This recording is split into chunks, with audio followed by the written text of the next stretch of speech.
As Crystal Ward turned into her client's driveway, she noticed the signs were missing.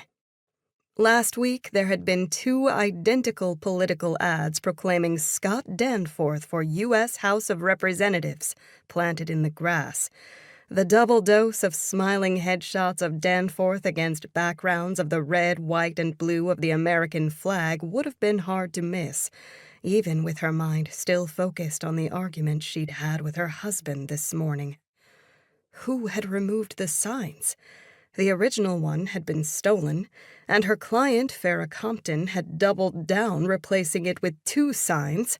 Now the question was whether Farrah would respond with 3 or increase the signage exponentially to 4.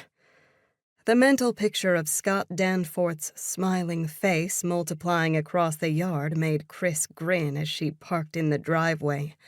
Sometimes having an eye for detail was a curse, but today she welcomed the distraction from what she could have said, should have said, to Rick to convince him that her work as a professional organizer was important to her and potentially life-changing for their family.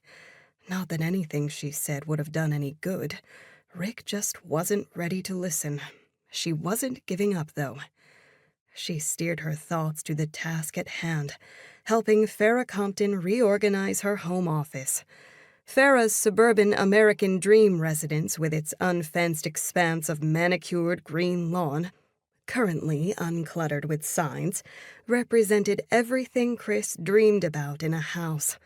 Not that she didn't appreciate her own craftsman bungalow in a much less affluent Chicago suburb, but imagine having more green space than concrete and mature oak trees already changing into their fall colors. Even better, imagine not having to worry about money or the mowing and fertilizing, pruning and raking of this little slice of paradise. And then there was the spacious interior. Enough house envy. The grass is always greener on the other side of the fence, as her mother would say. Literally, in this case.